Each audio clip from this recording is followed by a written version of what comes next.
So today I wanted to talk about a new YouGov poll that was just released on political violence. Specifically, is left-wing or right-wing political violence a bigger threat to America?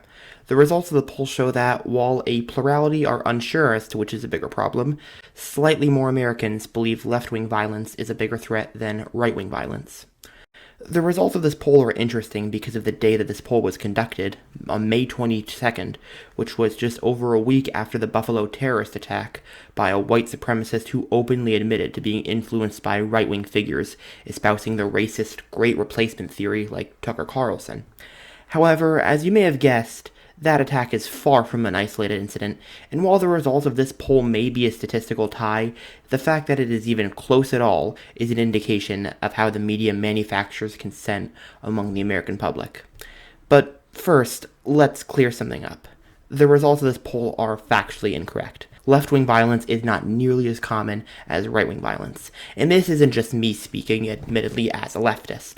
Researchers for the University of Maryland found that between 2010 and 2016, the number of right-wing terrorist attacks nearly quadrupled the number of attacks from the left wing, while the death toll from such attacks was minuscule, especially in comparison to right-wing attacks. Furthermore, data collected by the CSIS Transnational Threats Project concluded that right-wing terrorism has increased over the past decade at a rate far higher and faster than left-wing terrorism. And as of 2019, for every left-wing terror attack, there are at least 8 from the right. Now, even taking all of this data and research into account, one instance, or should I say one series of instances, of left-wing violence that people are bound to bring up is the Black Lives Matter riots during the summer of 2020. Despite their insistence, however, BLM protests during this time period were almost entirely peaceful. The vast majority of the thousands of Black Lives Matter protests this summer have been peaceful, referring to the summer of 2020, with more than 93% involving no serious harm to people or damage to property, according to a new report tracking political violence in the United States. The new data on protests and the U.S. government's response comes from the Armed Conflict Location and Event Data Project, an organization that has long tracked political violence and unrest in regions of the world, together with Princeton University's Bridging Divides initiative. The overall levels of violence and property destruction were low, and most of the violence that did take place was, in fact, directed against the BLM protesters.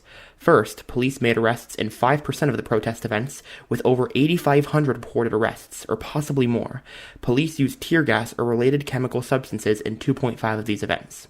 In short, our data suggests that 96.3% of events involved no property damage or police injuries, and in 97.7% of events, no injuries were reported amongst participants, bystanders, or police.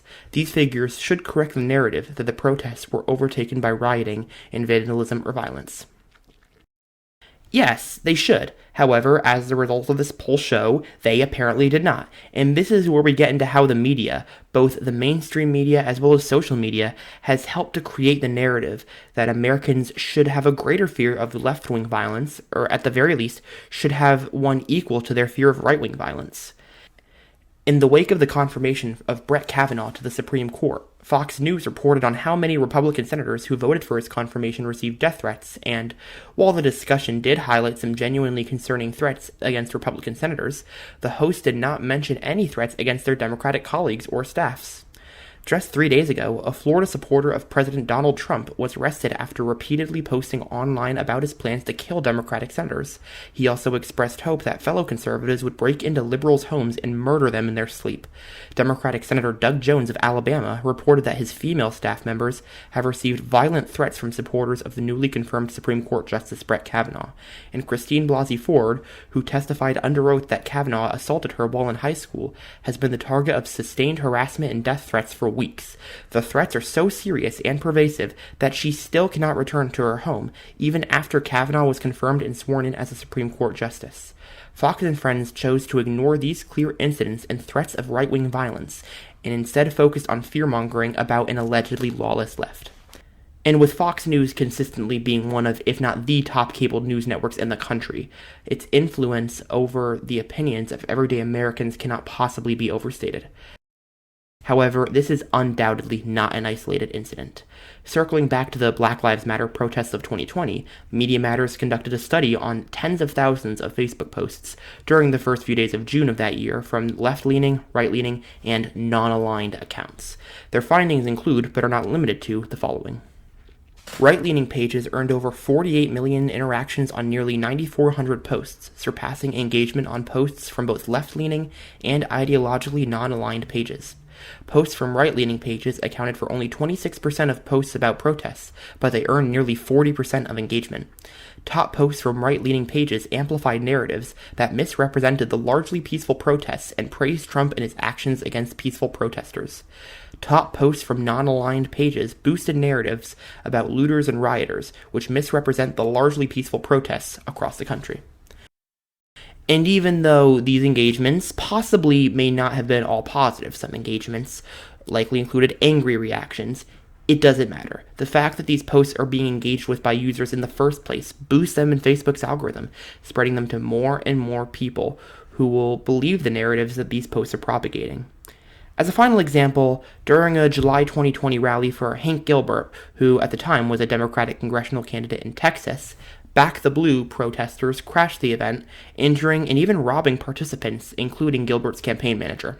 However, beyond a handful of local stories, the only media attention we found came from two liberal-leaning news sites, Salon and Talking Points Memo, and 9 sentences at the end of an Associated Press article on a similar attack 2.5 hours west in Weatherford, Texas. In addition to the lack of national coverage, much of the local coverage of the attack portrayed the events as a clash, according to Dallas News, or brawl, according to KETK, as opposed to the targeted political violence that it was. Terms like says, according to the Houston Chronicle, and claims, according to CBS 19 and KLTV, are used to make events that are recorded in readily accessible and verifiable videos seem disputed, murky, or complicated. Representative Louis Gohmert, Gilbert's opponent, himself displays these same tactics.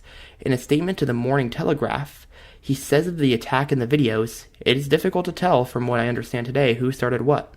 Whether this obfuscation comes from Gohmert or reporters, it has the same effect. It creates and deploys a narrative of both sides to justify the political violence of one side, and it ignores facts and uses neutered language to cloud who actually perpetrated the violence.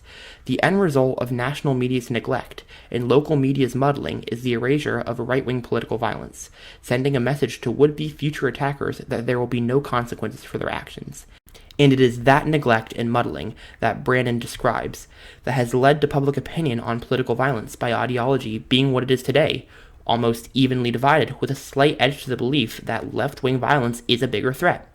While political violence, in the absence of self-defense, deserves to be condemned at all across the political spectrum, the media, both national and local, is doing a massive disservice by overhyping left-wing violence and underreporting right-wing violence. And even worse, it is manufacturing a false narrative among the American people. Hey everybody, thank you all so much for watching this video. If you enjoyed it, please give a like, subscribe for more, comment down below, and if you really like the content I make, be sure to click the link below to support me on Patreon. You can check out related videos I have off to the side, and I will see everybody later on. Peace out.